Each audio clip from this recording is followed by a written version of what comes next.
And so the music NFT collection space is ramping up. Secondary markets are ramping up where people actually trade these after they originally minted them. So you might buy the original and then later put it up for more money and make a profit. And that secondary marketplace is heating up. So you very well could, as an artist, just go and join the Sound XYZ Discord and join the Catalog Works Discord and join Songcamp Discord and be on Twitter and communicate and try to get to the day where you mint a music NFT on one of these platforms.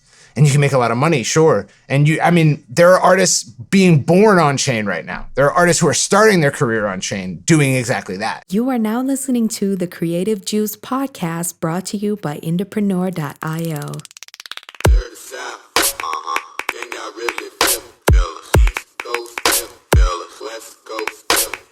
What's up, Indies? Welcome back to the Creative Juice podcast. I'm your host, Jack McCarthy. This is episode 214. We're going to be taking you guys on a little bit of a crash course. With me is, as always, your awesome co-host, Mr. Ed Isola, and our guest co-host for this arc on Web3, Circa. Gentlemen, welcome to the show. Thanks for being here. Absolutely. What's up? I'm looking forward to today's because I feel like a lot of times we are the so-called experts on what we're speaking about, and I feel like I'm going to get a lot of knowledge today from Mr. Circa, so I'm pretty pumped. That's where you're wrong, sir. Not going to get any knowledge today. I'm really excited about this episode, though. The music industry and really just like the whole world at large is kind of excited about and talking about cryptocurrency, and the music industry in general is very talkative about NFTs and Web3 and what all of that means. And maybe you know a little bit about that, or maybe you know nothing and you're like, what the heck is any of this? And we've touched a little bit on Web3 and music and crypto and NFTs on our year-end podcast from 2021, the episode that we did kind of about our predictions. We'll link back to that in the show notes because we talk about some resources in there. But we thought it would be cool to take a little bit of a deep dive into Web3 and music. And we thought no one would be better to have as a guest for this episode than Circa to talk about these things, because he's really excited about the Web3 space and what it could do for music. So I don't want to waste any more time. Let's just get into it. I have questions. Ed has questions. Our listeners have questions. Circa, where would you like to start? I would love to just start answering your questions, because I feel like if I start somewhere, it'll turn into this like drawn out diatribe that like bores everyone to death. Totally. Yeah, that makes sense 100% to me. So let's just dive in. What's being talked about? What does it mean when you see, music industry figures, managers, people at labels, music marketers? What are they talking about when the term Web3 comes up? You see this kind of all over the place right now, but especially on music industry Twitter. You'll see it in blog articles. It's kind of out there seeding its way into the thought space of the music business right now. What the heck is Web3?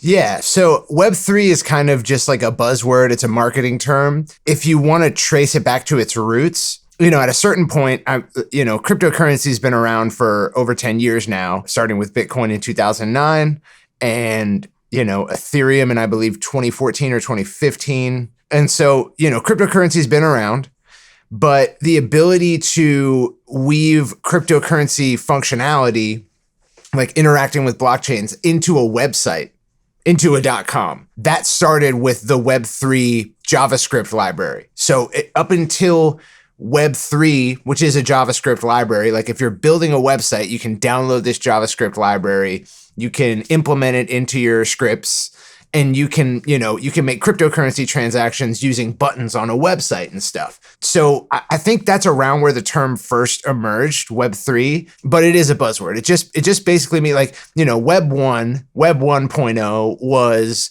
okay, we can put static content on the internet and other people can access it. So that's like, the era in which websites were mostly text and like some design, and it was very goofy. Then Web 2, which was sort of the era of the social media network, was when we started storing our data onto websites, and we interacted with that data and changed it based on how we interacted with the website. So I click a button, I input some data, it goes to a database that's on the website server side, and then later I can pull that data back up.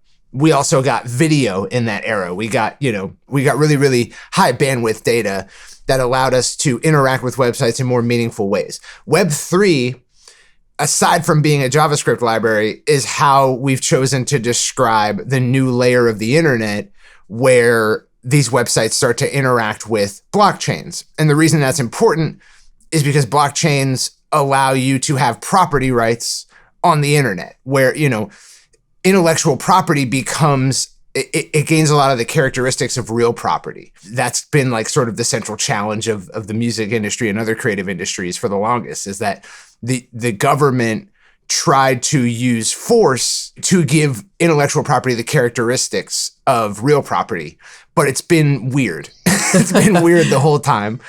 And now with blockchain, you can have property rights around ideas, around code. And so that kind of describes this new layer of the internet where we can move a lot more of our real world lives onto it because it now allows for property rights. That's really interesting. And I think that that's a great sort of breakdown of the kind of epochs of the internet with Web 1, Web 2, and Web 3. Where, just to give like a timeline, where do those fit into time as we know it right now? Like, is Web 1 pre-social media? Are we still in Web 2? Are we between Web 2 and Web 3? Where are we for someone who might want to know, like? Oh, I think we're very much between. Yeah, I would agree with that sentiment. I mean, you're already starting to see Web 2 experiences gain Web 3 characteristics. And, the internet stack is modular. So, and what do I mean by that? It's like, until they had figured out TCP IP, like, you have an IP address, right? And until they figured that out, it was very difficult to build layers on top. TCP IP is like a universal protocol. Every single web experience uses it. And since we all agree that like this is the fundamental layer, then we can layer on top of that HTTP and HTTPS. We can layer on top of that email. We can layer on top of that, JavaScript functions. So it kind of takes consensus around a protocol to build a new layer of the internet. Right. And so, we're very much gaining that consensus in Web 3 right now. Got it. That's cool. So you mentioned cryptocurrency. I'm sure we have some listeners that have experimented with cryptocurrency, maybe for like personal investing or just wanting to dabble. How are cryptocurrency and this idea of Web3 related? Where does the blockchain come into all of this? If you think about it, right, like all of your experiences transacting value on the internet have been kind of a shoehorn that is mediated and made possible by credit card networks. So you have Visa, you have MasterCard. They're willing to place their transactional ledgers in a publicly accessible, way on the internet, so that when I go to your website and I buy a t-shirt, Visa is willing to accept the terms of the transaction because I've signed off on it. Visa is willing to process that transaction, let you know that I bought this thing, and that can unlock content that can change my experience on your website. So we have this trusted third party, Visa and MasterCard, that's allowing this sort of pseudo property rights on the internet, but it is very permissioned. If Visa and MasterCard decide I'm not such a great guy, or, they decide that this transaction was faulty, then there has to be some sort of error correction, some sort of mediation. That introduces a whole lot of complications. So we really haven't had transactable value on the internet in a way that you own. It's all permissioned. It's all based on a trust of the Visa network. It's all based on a trust that if one of us is not a good actor, that Visa will solve it. And so really Web3, when websites can interact with blockchains, it allows for trustless, permissionless value creation and transaction between two parties. So we don't need this trusted third party. We can transact directly with each other. And the real trusted third party in this instance is a blockchain. It's a cryptocurrency blockchain. You can think of it like going from trusting a group of humans who are fallible, who, make mistakes. They're sort of ruled over by their government, their domestic government. There's a lot of properties of these third parties that make it difficult. It also limits freedom of speech to a degree, because if they don't like your speech, they can just shut you down. And that's happened a lot of times. That seems to present the idea that like, oh, are cryptocurrencies only valuable to like edgelords who are like building a private militia and trying to overthrow their government? And like, no, that's not the case. The problem being that Visa and MasterCard and pretty much any third party that's involved in the transfer of value, it becomes very expensive because they have overhead, right? So the sort of all the expense you pay in value transaction is because of trusted third parties. And it introduces a lot of fees on top of that, because, my bank has to communicate with Visa, and then Visa has to communicate with your bank. Maybe Visa has an interchange bank that needs to be communicated with. All of this is tracked. All of this is, and so the actual tracking of it, the compliance of it requires more fees. So it becomes very expensive and it becomes very slow. And, when you're transacting value, especially large amounts of value, you don't want mega fees. You don't want, very slow transaction times. And furthermore, this stuff doesn't settle for days, weeks, months. So your transaction is not actually valid, and the access to those funds is not real for a long time because of this trust-based, system. Yeah, that makes a lot of sense. I was just going to ask, you hear the terms trustless and permissionless used a lot in this context. I think that's a really, really good way of kind of breaking it down and explaining it in terms that anybody can understand. Not only with credit card companies, but also the processors involved in them. You have other middlemen like Stripe or PayPal that are also in the middle of everything. And I think a lot of musicians or anyone who does any kind of commerce online knows the pain of having to deal with broken things in their payment process, or just the process of waiting or having to pay fees to those payment processors. It also creates a central attack vector. So like you may know that Visa and MasterCard have been hacked multiple times. Customers' private information was released to these hackers. That's because it's a very easy target. All of the power, all of the transaction value is centralized on these two entities. And that makes them big targets for hacks. And that can grow. We're certainly not at peak centralization when it comes to, finance. So there's a very real problem in the actual evolution of humanity and human society, which is how do you allow people to transact about value, to communicate about value without centralizing power around one entity that has to be trusted, that has to give you permission, and that where the power is centralized, so that exponentially expands the fees, the compliance requirements, and also the danger, the risk. That makes a lot of sense, for sure. I think that that's like a good kind of jumping off point to talk about not just these kind of fundamentals of like what a Web3 world might look like and what that means in terms of commerce and transaction. But what are some fundamentals of cryptocurrency in general that you think musicians should know about before, aping into the world of Web3 and trying to understand it? What are some basics, some fundamentals, some terms, things that you think people should understand? I think that, we had at the beginning of the year, we had a workshop series at Entrepreneur that was actually thought up by this man, Jack. And I gave a presentation on Web3, and I spent a lot of it just getting people to understand the fundamental technology, what a cryptographic hash function is, why, a lot of these blockchains are trustless and permissionless. And I think that that's like what musicians should know. I think, I don't want to limit this to musicians. Everyone should know what a cryptographic hash function is at a cursory level. And they should understand what Byzantine fault tolerance is. They should understand that this is a system of incentives whereby it's irrational, unlikely, very, very, very unlikely for anyone to cheat. Sure, there are hacks. Sure, there are exploits. Sure, money is lost. But ultimately, when it comes to the general flow of transactions, there is no incentive to cheat the blockchain, to actually attack the blockchain itself rather than a specific app that's on the blockchain. And if you don't understand that, you're sort of missing out on, because, I think a lot of people are skeptical of Web3 and cryptocurrency. They assume it's a fad. They assume, this is why do people care? And I totally understand and empathize with that sentiment.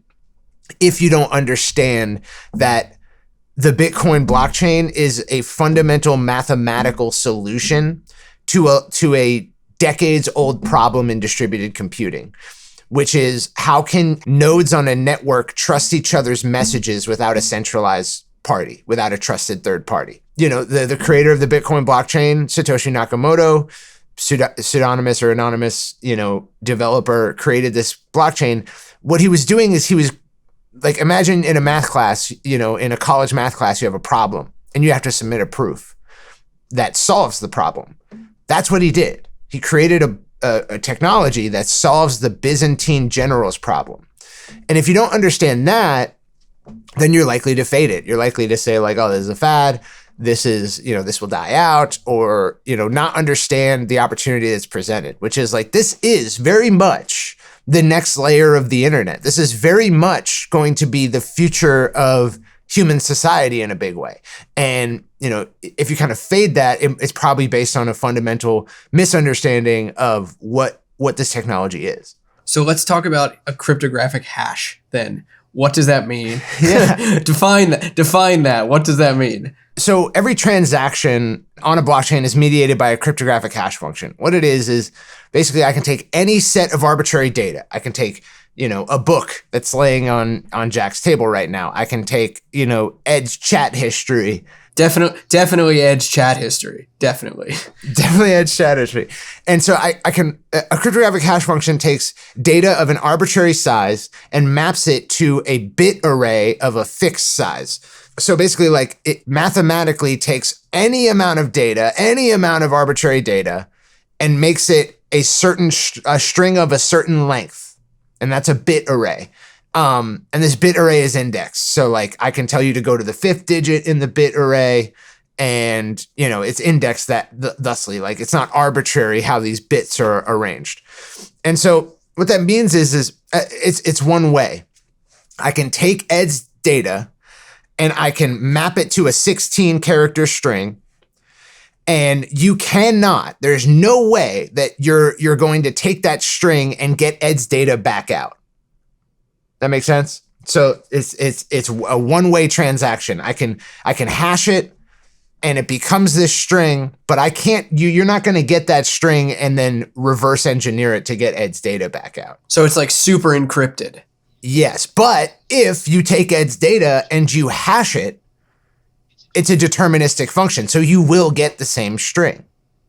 So that's Ed's data, you just don't know what Ed's data is. That makes sense? Yeah, that definitely makes sense. So that concept plays a lot into why the idea of a blockchain is meant to be, is super secure, but also everything is indexed, or I don't know the word I'm looking for here. Well, another important property is that you're very unlikely to take any other data, hash it, and get the same string as I got with Ed's data. It's like very, very, very unlikely. So you don't have duplicates of hashes. So everything within a bit array is very unique. Yes, exactly. And well, in a cryptographic hash function, if you're using the same hash function, and there are multiple, the one that's commonly used is SHA-256, but there are many. And if you're using the same hash function, it's very unlikely that you would take two sets of arbitrary data that are different from each other and get the same hash back out.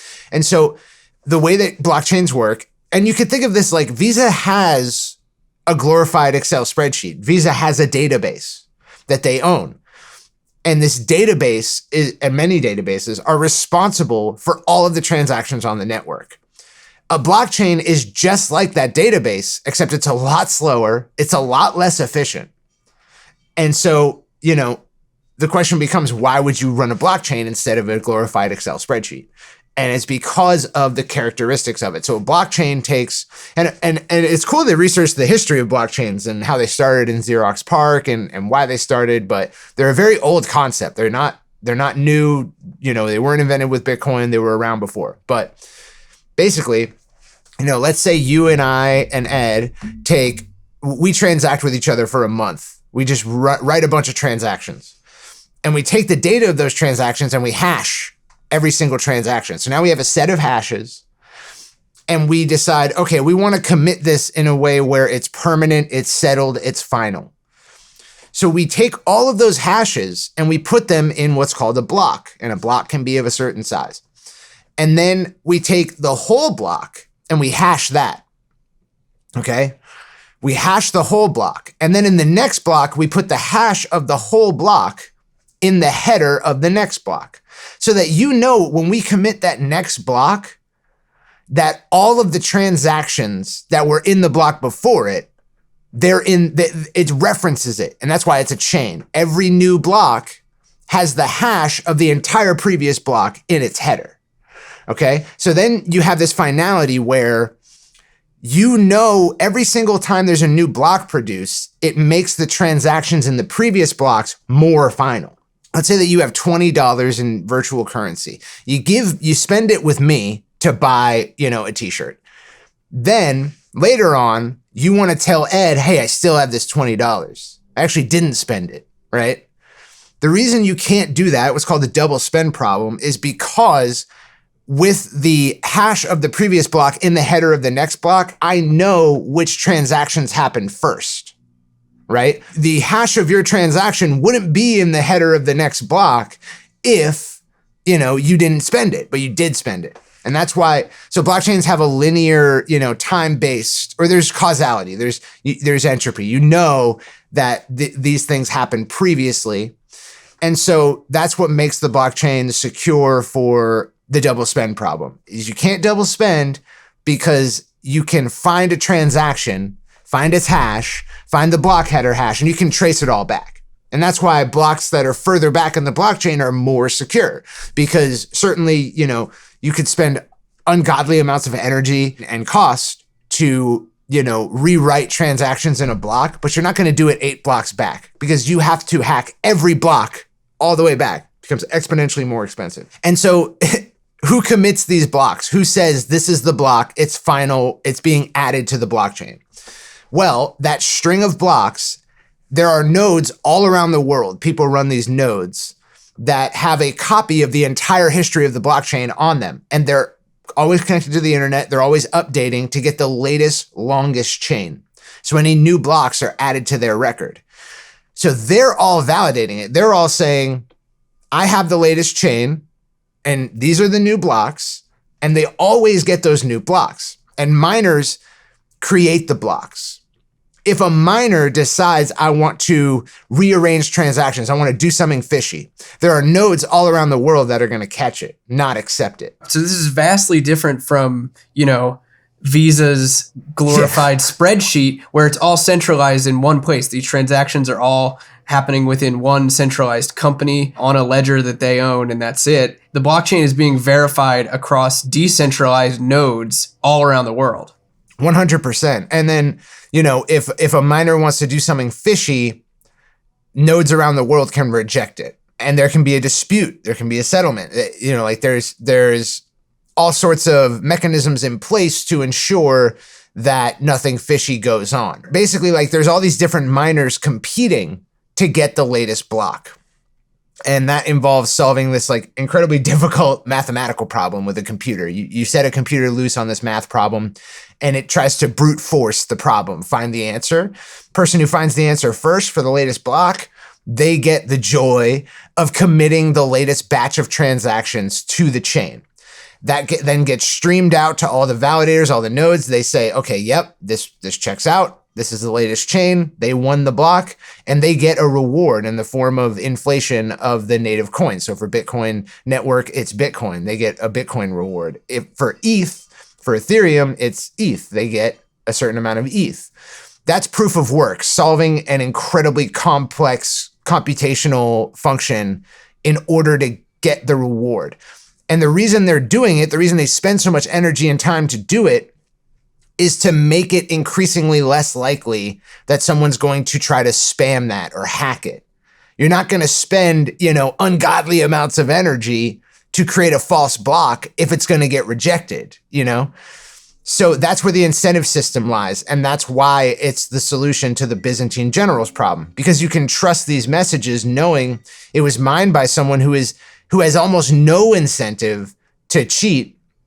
And it's validated by nodes all over the world that have almost no incentive to let somebody cheat. So everyone's kind of pointing a gun at each other in this Mexican standoff. It's the Spider-Man meme. Exactly. So you can ensure that, no single actor is going to gain control and cheat the network. The reason that I think musicians should know that, because everybody should know it. Everybody should know why they can trust a blockchain and what parts of it they can't trust. And so, yeah, like that's why musicians should know it. But musicians should also know it because almost all of the problems that plague the music industry, almost all of the problems in our industry have to do with the fact that ideas are not property, which Bitcoin solves this.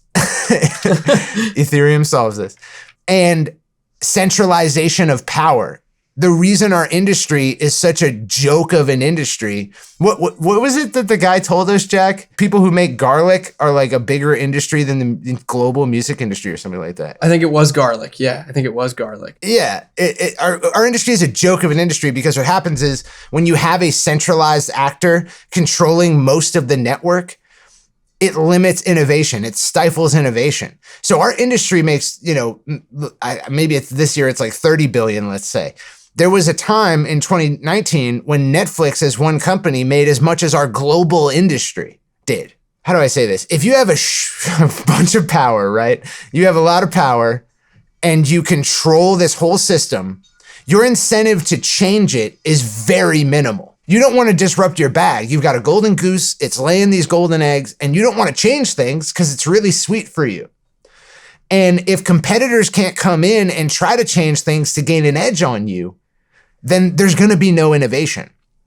In the music industry, because ideas are not property, we needed a centralized government to verify that our ideas are property and enforce it, like literally through force, make people behave as if our ideas are property. You're talking about copyright law. Talking about copyright law. And so the problem being is that our government's not perfect. Nobody is.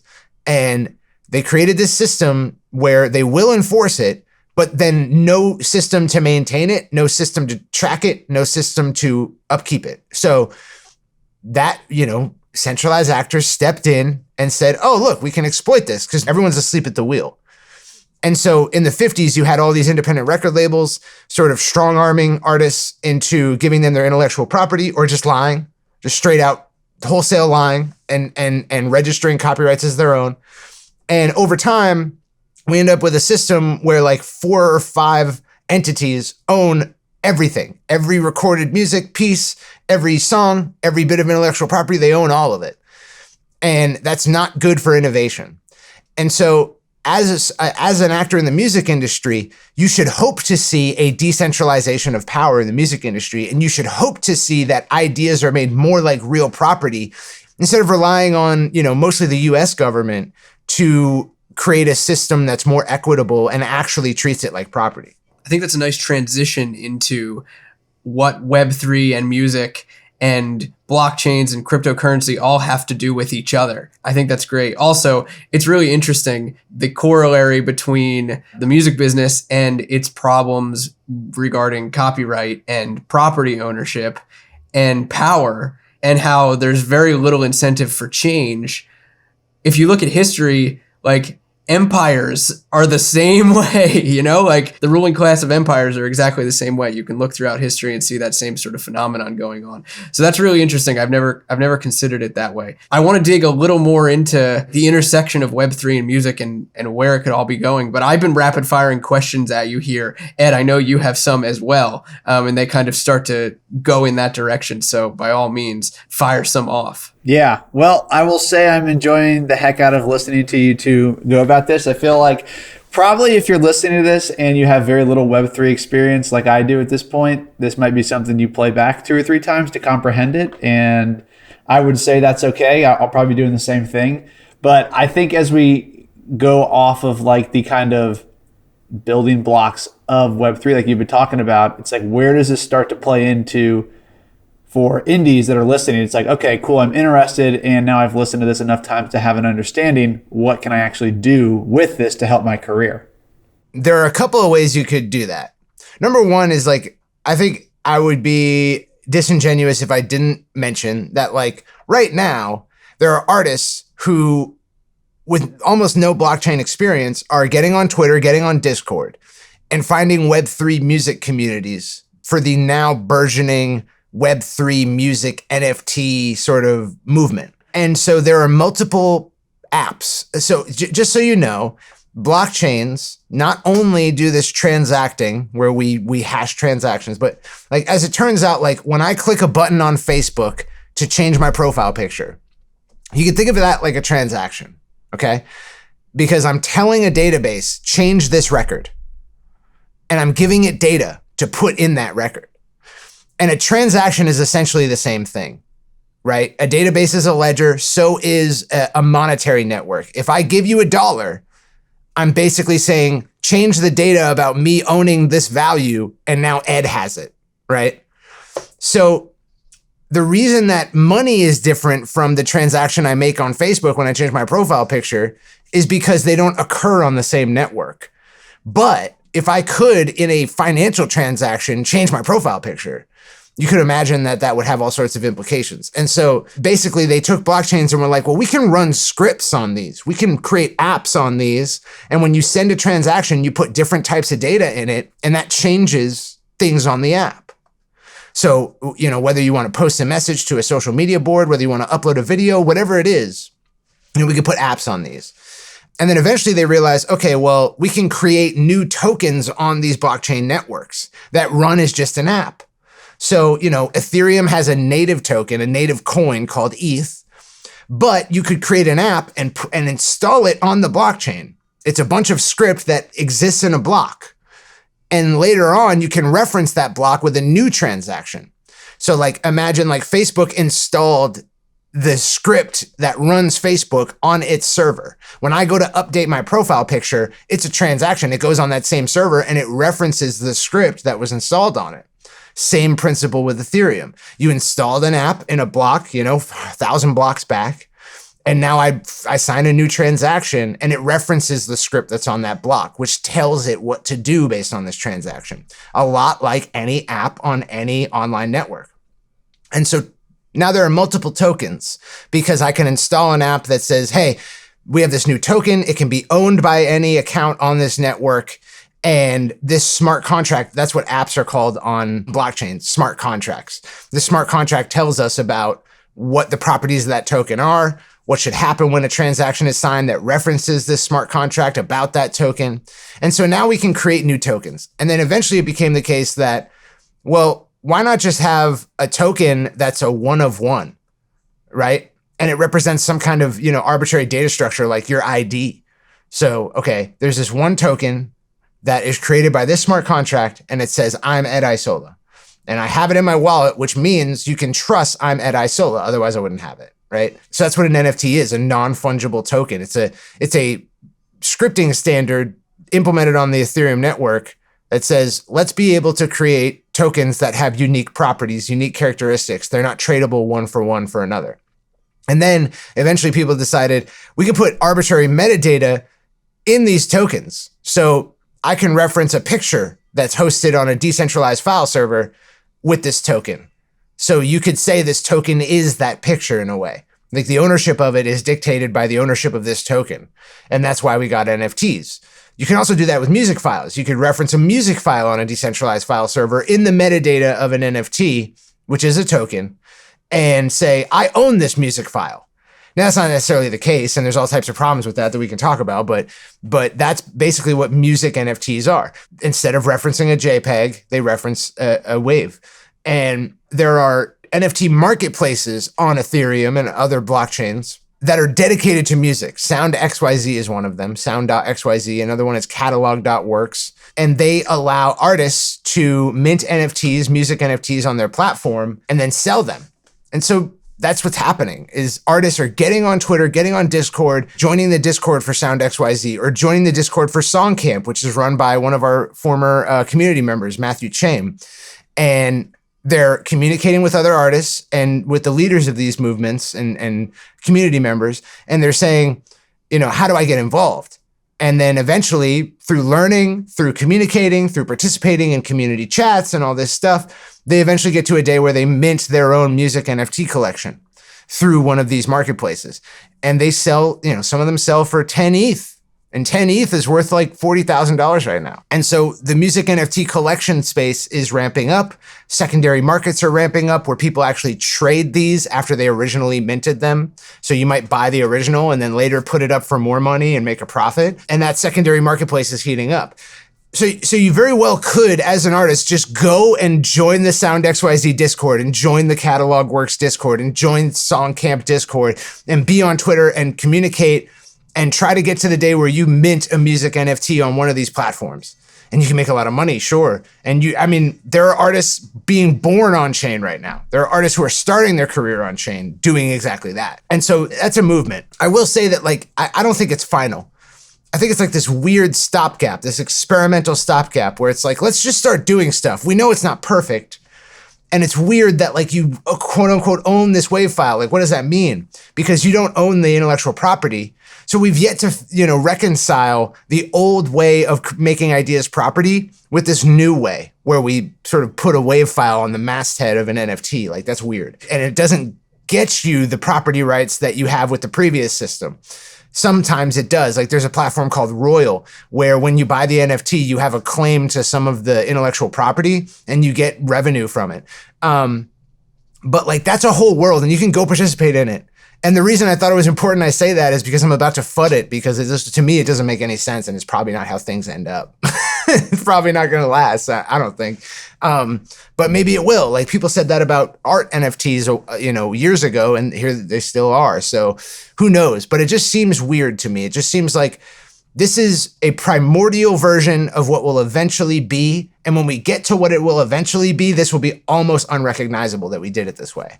I was just going to ask, this was a great way to transition into this question, is why does it seem like everybody in the music business, artists, labels, managers, whatever, are talking about NFTs as if they're the end all be all and that this is the final state of where music industry commerce is going, when you actually go into Web3 communities and you see people talk about the technology that's going on? They don't talk about it in that way, which is interesting. It's kind of different than the narrative that's running alongside in the music business, maybe just by people who are uninitiated or uninformed, or not fully informed, rather, about what's actually happening here. But in terms of the final state or where things are going, why do you feel like it's weird? Is it a cash grab? Is there really a market for artists to sell their music to their current fans in an NFT form? Where is all the hype coming from? So, to a certain degree, and this is a problem that's talked about a lot, is that to a certain degree,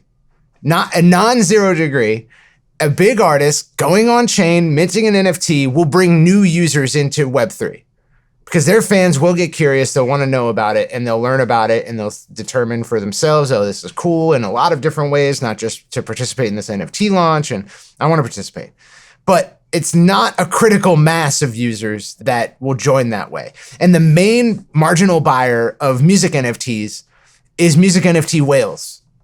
It's people who got rich in DeFi summer, are interested in the space, and now they have a bunch of money to play around with, and they're willing to speculate on this space to move it forward. One such entity is Koopa Troopa.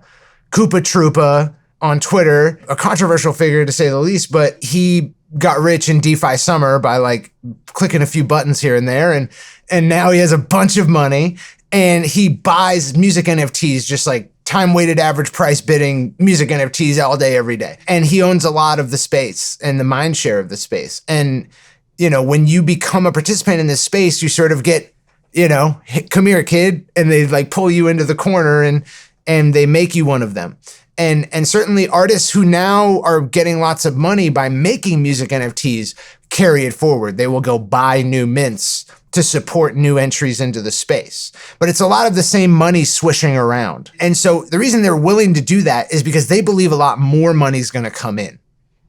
And that's true of anything. Not to fade it by calling it a Ponzi and saying it is completely contingent on new entrants, because everything is contingent on new entrants. Everything is a Ponzi. Totally.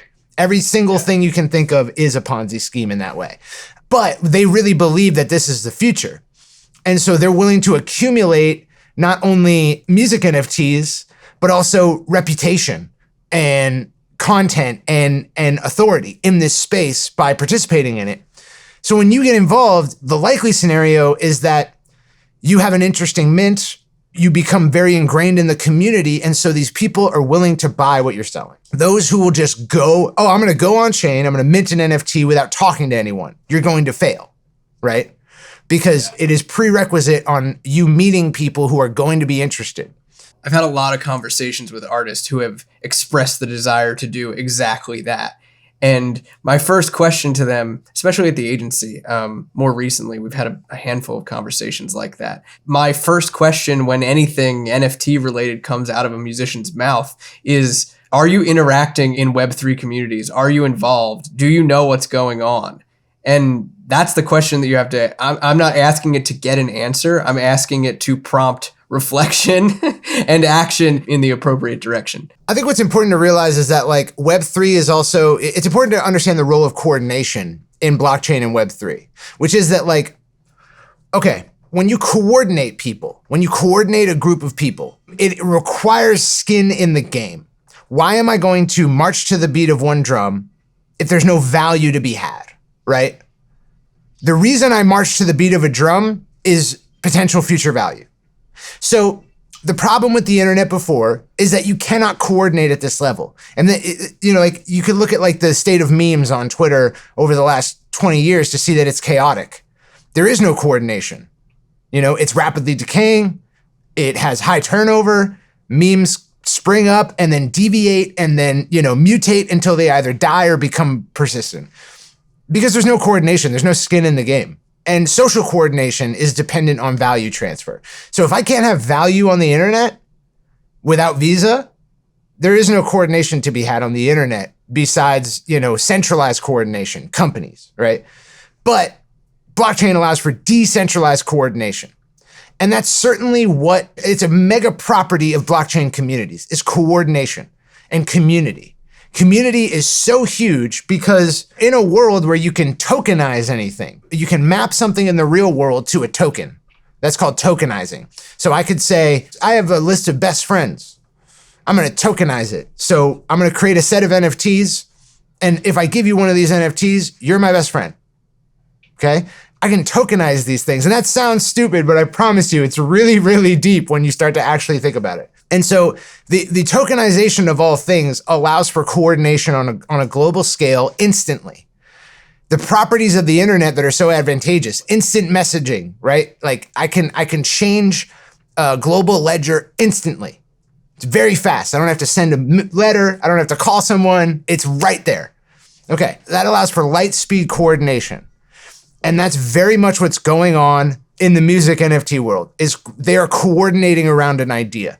They are coordinating resources and funds. They're coordinating attention.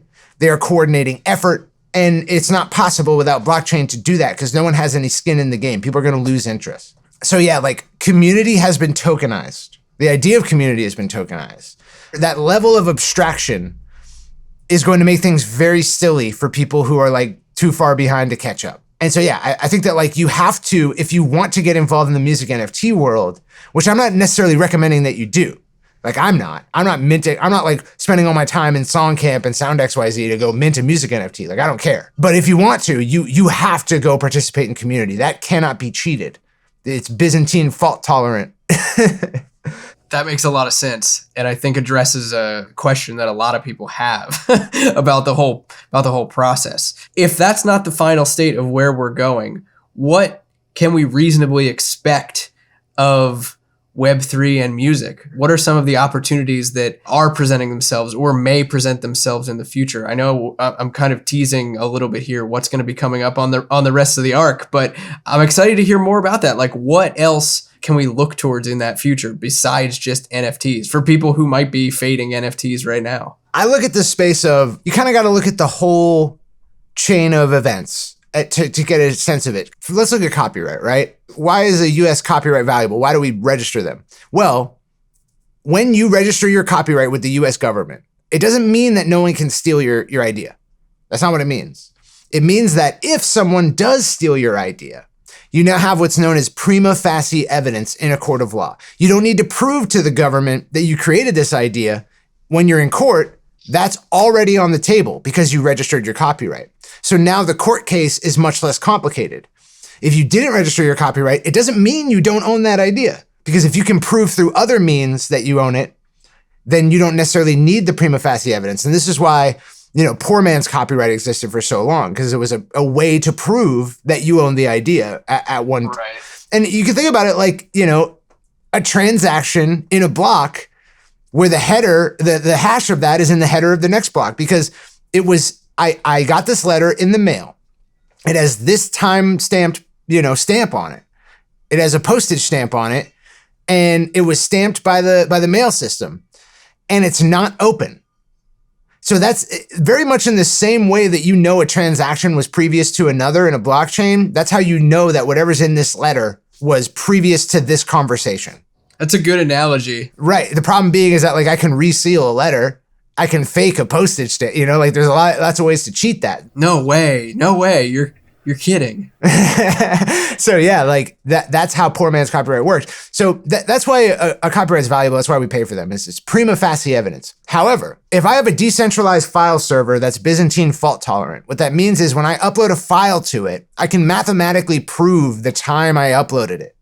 I can mathematically prove the contents of the file, the byte data of the file. So when I do that, you can know mathematically that I uploaded this exact file you're hearing at this exact time. Okay, but that's not enough. Then if I mint an NFT that I hold that has the address of that decentralized file stored out there on a decentralized file server like IPFS, if I have that NFT, I can now prove, hey, I uploaded this song at this time on this day. It is mathematically provable.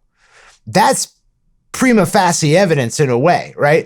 The very second that the Supreme Court has a ruling that says, okay, timestamp transactions on a decentralized ledger, those count, right? Maybe it's for a real estate deal somewhere down the line and someone sues someone and they end up saying something in the Supreme Court ruling that hey, because it has this timestamp on this block, it's evidence. Once that happens, all bets are off. Game over, yeah. Game over, right. So that means that I don't have to register with the US government anymore. I just say in my copyright dispute in a court of law, I say, referencing that Supreme Court decision that this is evidence, and here's my timestamp, and here's the transaction hash. I don't have to argue about the fact that I had this idea first.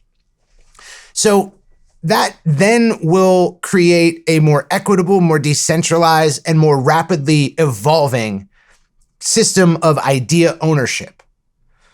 And I think that's number one. So I can do that right now. I can go and I can mint all of my files, my final masters on the blockchain. Then I can put the songs onto a decentralized music streaming service if I want to. And I can even reference those original hashes in my upload. So it all has a trackable record back to the original idea. I could even, let's say a bunch of other producers are minting samples on the blockchain. I can combine all of those into one song. I can take all of the reference transactions for samples I use, and I can combine those into the data of my new master. So now we're referencing all the way back to the original samples, And the problem being is that I don't have to. So there's nothing about Ableton that requires that I do that. There's nothing about any music creation software that requires that I do that. So I could cheat. I don't have to participate in this system. Another problem being that anything that can be heard with the ear or seen with the eye can be recorded by a microphone or a camera. So once it's out there available for audio streaming, I can just record it, download it, rip it, share it. So there's nothing about it intrinsically that forces users to use my system. They could use some black market system. So the value created by people listening to it or using it doesn't have to flow back to me. And just like the old system, it would require that I sue everyone for that to be the case. Now, if it gets so high fidelity that it's very easy to sue people, then we might get a Byzantine fault tolerant situation where it's the incentives to cheat are so low and the cost so high that no one will. That's exactly how blockchains work. They work because of incentives, not because of some mathematical impossibility. They work because it would just be so expensive and difficult and the reward so low to cheat that it's just no one's going to do it. And that's kind of the system that we need in order to make that real.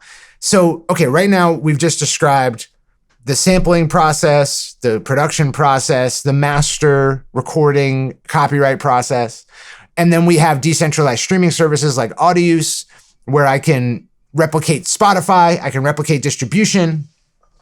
We can also replicate licensing. I think that's probably the biggest area where we immediately can make changes, because already major companies are incentivized not to steal my song. They don't want to get sued. A big movie doesn't want to get sued because they have a lot to lose. Music streamers don't have a lot to lose. Like, what am I going to come after them for? 0.4 of a cent. Like, get real. It's really no different than the days of fearing that individual music pirates on the internet were going to be chased after en masse. Right, exactly. So already I can trust that most people who would use music in a derivative work for commercial purposes, where there's a bag on the line that I could go get, they're already incentivized to register that shit. Like they want to, they need to. And so we could replace the licensing schema, because if all copyrights are on chain and referenceable, then we don't have to rely on third parties to catalog all this stuff and present the information in a meaningful way and provide a searchable database. It's all on chain. So if you want to license my work, you could run it through some kind of app that tells you where on chain this exists. It shows you the token holder of the rights, and perhaps even the token itself, the NFT itself, the smart contract that controls it has a licensing mint function.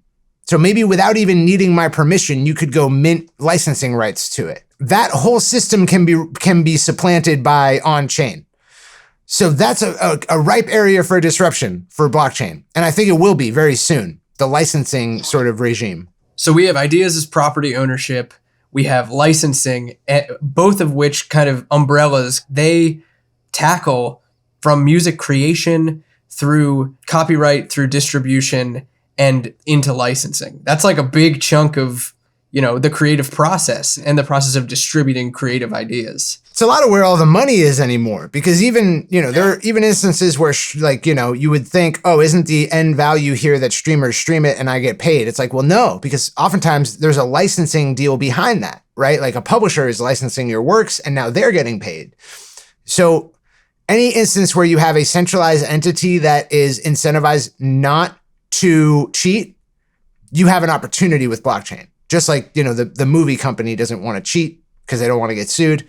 A major publisher doesn't want to cheat because they don't want to get sued. So the right to transact with centralized entities using blockchain technology, that opens up a lot of doors. So, okay, we covered the creation process and the assigning of rights. We covered distributing it to a streaming service. That could happen, but the problem is that someone could just steal it and not use that streaming service. So it's kind of an area where I don't see things getting solved in the near term, because it's not a closed system. There's a leak. The leak is a microphone or a audio software, recording it off of that app. And now they have it. So there's a leak. With licensing, there's a Byzantine fault tolerance, because these centralized entities that want to license don't want to cheat. So we can make change there. Then there is the royalty payout regime, the actual routing of finances to who rightfully should have it. That is probably the biggest area for disruption, because there is no place in the music industry where there is more bloat, trusted third parties, centralization, and, forgive me for saying, fuckery than the payout regime. 100%. Yep. It's absolutely ridiculous, because the government defined a system by which we can register our ownership of an idea, but defined no system for how that ownership should result in a payment. And so all these actors stepped in and said, we'll take care of it. And the government was like, I guess, sure, whatever. All right. Yeah, well, who cares? Now we have 9 different networks that we have to register with, chase down, audit, all of whom have different banks sending around money, taking fees, not only fees for the transactions, but fees for the overhead they have to pay to prop up their organization. That's huge. There's so much money lost there. And an unfathomable amount of value is destroyed by how money flows back to copyright holders. How do I say this? Not the least complicated by the fact that every single ownership relationship is determined by a privately dictated contract. I signed a contract with my publisher. Now you have to know that they actually have this claim to X, or I have to pay them. So the claims and the payout regime, ripe for disruption because it's a frigging mess. It's such a mess. And probably the thing that robs artists of their value the most is the fact that another entity can own my idea, buy it from me, lease it for a period of time, and that 9 other organizations are responsible for collecting this or that right. It's insane. So that could probably be disrupted. I think in terms of music listenership, there's a big leak there. Big leak. Getting value from music listeners back to artists, I don't think will be solved by blockchain in the near future. For sure. I think those 4 areas all represent, the first 3 definitely represent like nearer to medium term opportunities in a market that so desperately needs fixed. And that 4th one could be a future a little bit further out, maybe. Who knows? There's another worth mentioning, which is ticketing. Ticketing and membership. I won't mention it because it's like, I don't see nearly as much wrong with ticketing that can be solved through blockchain than I see wrong with the payment system and the payment rails that can be solved with blockchain. It's almost incomparable. But, there are characteristics of tickets and ticketing systems that they're undesirable. And blockchain solves this. Bitcoin solves this, is the quote. So yeah, ticketing can be disrupted. And then another thing that interests me, but it probably isn't worth mentioning in the same breath as solving the payment system, solving licensing, is tokenizing clout. I think that's actually a pretty big thing, but it won't be big for a little while. But the fact that we know that there's social value in having liked Weezer when no one else liked Weezer, right? Because we talk about it. We talk about oh, I liked them when no one liked them. Yeah, I was a day one. I was an OG. Yeah. Right. And what that is it's elder membership of a community. Being an elder member of a community, especially being right when there was no incentive to be right. There's no incentive to like something that no one else likes. There's no community in it. You're going to argue with people. There's no incentive. The only incentive is future value. To say one day I was right and to stake your reputation on something early because you see something that other people don't. There's a real value in that, but it's not captured very well. It's not bestowed onto the people who take those social risks very well. If you tokenize it though, it could be. So to have a mathematically provable record that you were early, to have a mathematically provable record that you were right, and to be able to transact upon it, to be able to prove it to people, to have people follow you as a tastemaker because of it. And we know that the tastemaker industry has tons of captured value that's not being realized, as evidenced by the influencer industry and how much money goes into that. If you can spot the next thing early, the most value you can get from being good at that, it doesn't exist yet. But it will, because we'll tokenize it and it will be tradable and it will be verifiable. Tokenization closes that gap for a lot of people. I don't know how these technologies evolve and how they're mediated. So perhaps it is the case that I have an immutable record of my listening, or I get some kind of token based on my participation in a trend or a piece of media early. And it's timestamped and it's verifiable. So you can audit my records and see that I was listening to the 20 top bands before anyone else knew who they were. And that has a value because A&Rs want it. It has social capital wrapped up in it. There's all sorts of things that it involves. And I think a big problem is that right now in the music industry, there is almost no incentive to shuttle things from the obscurity layer to the popularity layer. I have no incentive to see the 502s when they release because we had to and say, this band's going to be big, and to make sure they get big and to stake my reputation on it. I have no incentive to do that. And tastemakers have no incentive whatsoever besides some kind of social capital and clout on Twitter to do that. But we know there's value captured in there. We know it's valuable. We just don't have a good system for rewarding that value. That speaks a lot to the idea of how A&R has, for a lot of intents and purposes, gone away. or, been eroded. There are no other industries where there is such a Pareto distribution, like a heavy weighting of the Pareto distribution. There are so few artists who get all the money, and there's so many artists who get zero money, right? And the reason is because of that lack of an incentive to shuttle things. Once you have a winner, throw all your weight behind that winner. That's it. And so A&R has died because you don't need that many people to find the 1%. And certainly when you find the 1%, it's better shoving more resources behind it because it's all centralized.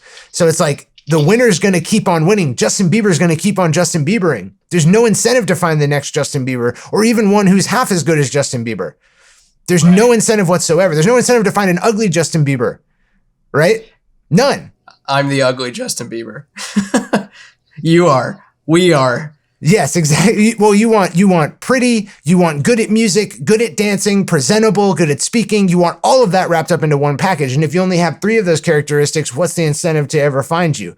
I mean, it's valuable, but not in the current, regime of the music industry. We don't want 3. We want all 5. But 3 is valuable. It's just lost, destroyed value. And so that's a big problem in the music industry, I think, because it's like there's tons of people who are great, like insanely good at one of those characteristics, but they'll never get the lion's share of the goods because they'll never even get their just desserts, really, because there's no incentive. There's no incentive to shuttle them to the popularity layer along that characteristic. So I think that blockchain solves this in a big way because it allows the tastemakers who can spot those good characteristics and bet on them to tokenize that bet, to realize monetary value from the fact that they have this keen sense of what's good musically. And I think that's going to change a lot of things. I hope that wasn't too abstract.